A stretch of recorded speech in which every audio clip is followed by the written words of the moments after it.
Wane bonjour. yaay booy. lan la bi soxor na de. ah sa musóor bi ah soxor na. merci. gisoo sama jàmm laa wóoteeg sama salaam def sama weex. démb am na lu ma la waxoon de. waaw dégg naa loolu te ni ma dañ maa yaba ba ma fees del loolu la internet yi di bañ meree nañ ma loolu yëpp waaye ba tey nañu xaru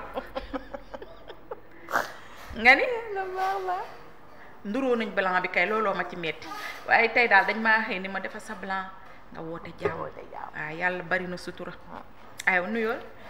maa ngi nuyu Serigne di nuyu Thier nuyu Baba notamment ceux qui nous suivent sur Actu Sen TV di nuyu Oumar Diego ak Sidi. aywa nu suuf sa xëy tey. Réunion des LGBTQ organisée à Sénégal par des ambassades. Guy Marius Sagna exige son interdiction. La rencontre est organisée par Equal Right Coalition, une plateforme soutenue notamment par l'ambassade des Pays-Bas et certaines institutions onusiennes. L'événement décrit comme un moment d'échange sur les enjeux et questions des femmes LGBTQ et hommes trans d'Afrique de l'Ouest, transgenres, constitue pour l'élu un véritable casus belli contre les valeurs nationales. Voilà. Ministre bi nag def na ci communiqué Yacine Fall. waaw def na communiqué non ne loolu ko duñ ko accepté. interdit waaw ñooñu nañu jàll ca xaj. Hollandais yi ñun dama respecté wu. nañ jàll ca xaj ak seeni réunion ñii dañ ñoo yeb sax xalaas.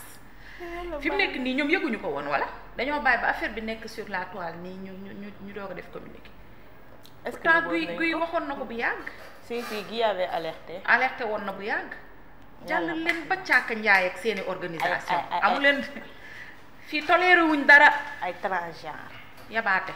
man nag mbir moom soo amoon bëggoon naa ko teewee. pour man de surtout man transgenre yi moom bëggoon naa leen gis. pour xam liy xew foofu. ay yéen ñii da ngeen a bëgg a dem Sodom xanaa. ak li ñu fay waxtaanee ndax àdduna aussi baax na souvent li ñuy waxtaanee nga koy teewee di xam lu mu. parce que ba pare transgenre yi si la ñuy def seen coming out aussi. coming out mooy lan ci transgenre yi. transgenre mooy si la ñuy wane ni que ni voilà ils sont fiers de ce qu'ils sont devenus maintenant. won au monde entier que ni léegi man jigéen laa woon ba si yàgg. ma nekk góor léegi góor laa woon ba ci yàgg. ma nekk jigéen te dama cee fier. nga wane nag say opération nu mu réussir yooyu. Sodom de poudre baa ngi fa ba tey boo ci laalee sa kii boo taalee day kii day def comme ça day def comme doomu taal boo teg safara. Sodom ñoom ñëpp ku faatu fa nga jëm. dematuma ko. dematuma.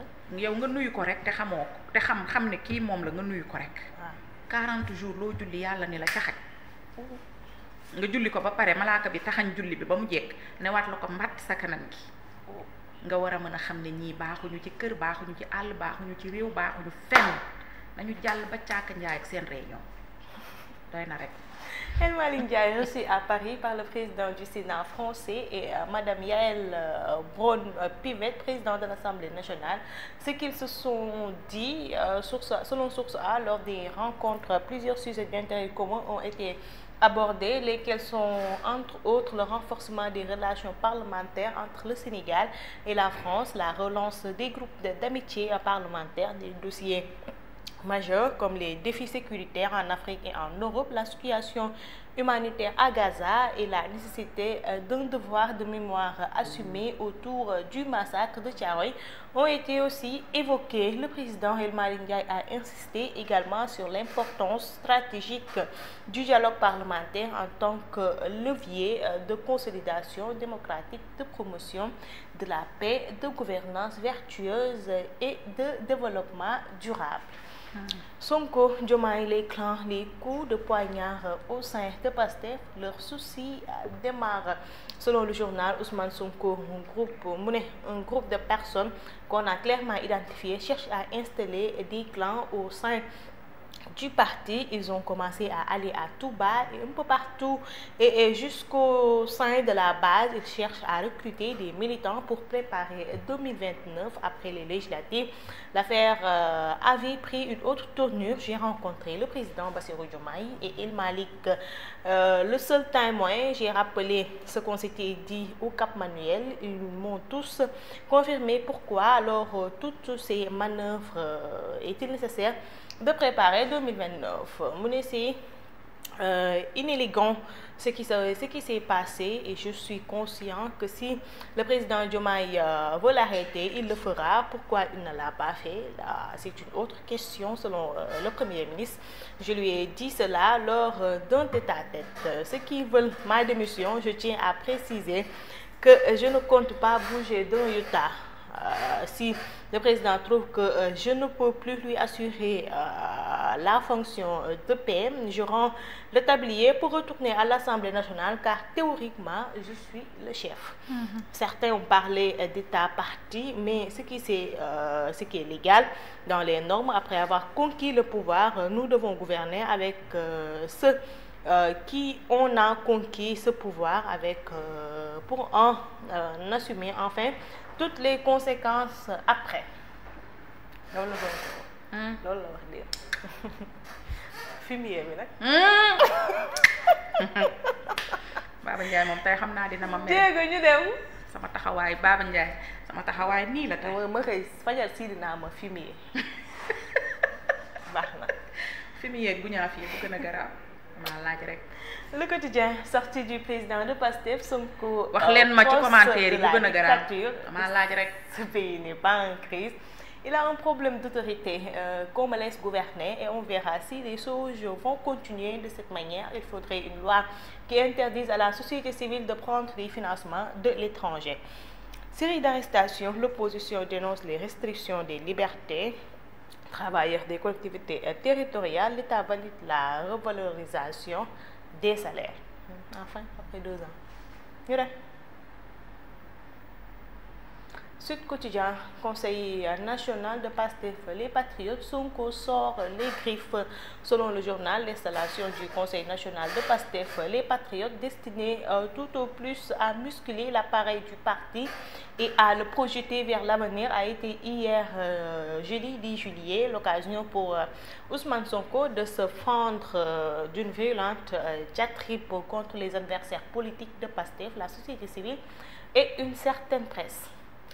Pour stimuler l'emploi, kii wal foofu. ma focus fi. waaw focusal foofu. La compétitivité et l'investissement privé au Sénégal, la Banque mondiale décaisse 37,7 milliards de francs CFA. Cum Diomaye waay. Le ministre Daouda Ngom sur le projet ville verte au Lac Rose, mais nous devons veiller à ce que ce projet ne nuise pas notre patrimoine naturel. Mali, Goïta valide la prolongation au mandat transitoire. Du mandat ko seeti woon de Goïta ni amu ko fa ne ma. Assimi Goïta ñu def man Goïta nag dafa am fulla. jël na kii bi par nu mu tudd. léegi nu mu tudd coup d'état na jël. léegi nag toog ni faax. moom Doumbouya maasal doon nga. Doumbouya. kenn mënu ko Doumbouya mi defar une nouvelle constitution. kenn mënu koo jëlee ci bopp Mali fi mu nekk nii waaye nag man yii neex na ma man xam nga dictature kañ na may naqari réew ma lekkuñu naanuñu fajuwuñu waaye bu dee comme Kadhafi ñi ngi lekk ñi ngi naan ñi ngi faju yaa ngi leen teg ci bonne condition lan la am problème pour man. Décès suspect de Mokhtar Deme à la brigade spéciale du ranch de Doli. Les résultats de l'autopsie confirment la thèse du suspect. Sa famille réfute et menace de porter plainte. Le président de Pastef se radicalise. Président Diomaye, responsable Pastef, opposition, société civile, magistrats, médias, Sonko attaque tout le monde. Madiambal Diagne, après la sortie de Sonko, appelle le chef de l'État à en tirer les conséquences. Bassirou Diomaye Faye n'a plus le choix. Il doit démettre son premier ministre ou se démettre lui-même. Thierno Alassane Sall, mené à défaut d'ennemi extérieur, voilà Pastef dévoré par un gatsa-gatsa au cœur de la République. Réunion LGBTQ à Dakar, l'alerte de Mame Mactar Gueye et de Guy Marius Sagna. La suite de la condamnation définitive de Sonko pour diffamation, l'APR exige la démission du PM. Ñu dem. Enquête tandem Sonko. Le Premier ministre dénonce les complots internes à Pastef. Il défie le président. Je ne démissionnerai pas.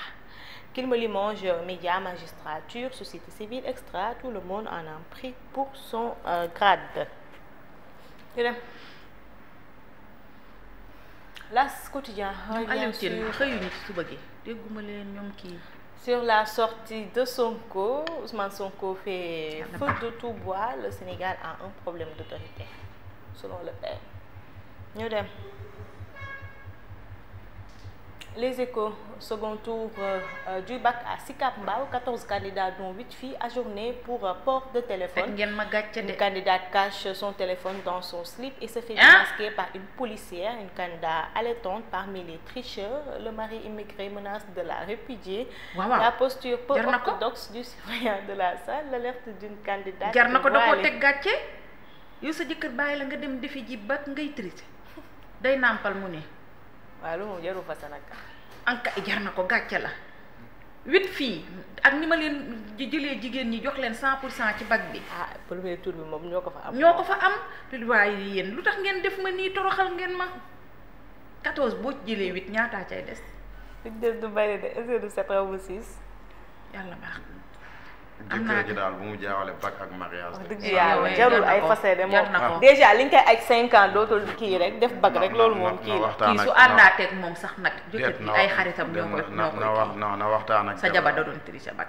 na waxtaan ak jabar nañ sàng sutura ci na ni lay vilipendé nii rek waaw nan sa jabar doon tricher bac loolu dafa ñaaw dégg déedéet ministre bi comment il s'appelle encore quel buñ la yab dañ lay aj 5 ans dañ lay aj 5 ans waaw ni ñuy vilipender nit yi tamit na ko bàyyi ñaaw na trop. Grosse crise au sommet de l'État après juste 15 mois au pouvoir. Sonko attaque frontalement Diomaye et divise sa bile. Deuxième audition à la DSC hier. Badara Gadiaga rassure tout le monde sur son état de forme et de santé. Sa garde à vue prolongée et pourrait être déféré aujourd'hui. Déverse. L'observateur. non l'Obs seen édito bi tay liir nga Allah ay plume yu extraordinaire ñoo fa nekk bu ñu bindee rek nga taf sa gémmiñ naaw la ca jël leen ci seen c'est que l'Obs nu tudd groupe Futurs Médias seen casting moo baax en matière de journalisme parce que li nekk ci ginnaaw sax nekk ay journaliste nekk ci ginnaaw di liggéey te xamuñu leen sax ñoo gën a xarañ ñi ñuy gis ci télé bi ñoom Chérif xam nga ñoom ñoo ñu toog di présenter di ñoom Sara di wax ak ñoom ñooñu ñi leen ëpp poids ñi ngi ci ginnaaw ni pat surtout l'Observateur. Deuxième jour d'audition, la cybersécurité élargit ses investigations. Badara Gadiaga refuse de répondre aux questions qu'il juge sans rapport avec l'objet de sa convocation. Ousmane Sonko, président du parti PASTEF, le Sénégal a un problème d'autorité. Les attaques contre ma personne peuvent cesser à tout moment si le président Diomaye décide d'y mettre un terme. Il faut que chacun assume ses responsabilités ou qu'on me laisse gouverner. Je ne démissionnerai pas. J'ai une responsabilité historique dans notre accession au pouvoir. C'est punchline contre les magistrats. Punchline, voilà, contre les magistrats, la société civile et le groupe Futurs Médias. Mariage, argent, trahison. Aobaba Thiam Salasso, clash de diva devant le tribunal. Les coulisses empoisonnées. C'est un procès de Dembelo, d'une entité de façade exposée dans un duel judiciaire. yow jaru ko woon nag. pourtant elles étaient des meilleures amies. mais elles étaient des meilleures amies. kii moo porté Baba Thiam dafa ndayale woon Sala doomam Awa Baba Thiam moo porté non Sala Sow moo porté Awa Baba Thiam mooy affaire audio ya. pour diffusion de fausses nouvelles, diffamation. waaw mooy affaire audio ya. kooku kii Poutine la de Sala rek mooy Poutine kenn du ko yab ci réew mi. ñu dem. Tribune, le leader de PASTEF dans la menace, Diomaye Sonko, crise au sommet de l'État. Le Sénégal n'a pas de crise, il a un problème d'autorité. Ousmane Sonko moo ko wax, division spéciale de la cybersécurité, Badara Gadiaga déféré aujourd'hui. L'affaire s'indigne, critique un régime autoritaire.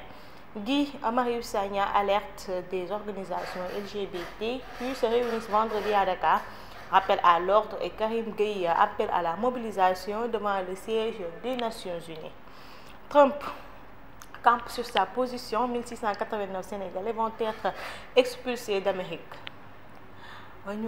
Ñu bari nañ de 1689. Sans papier.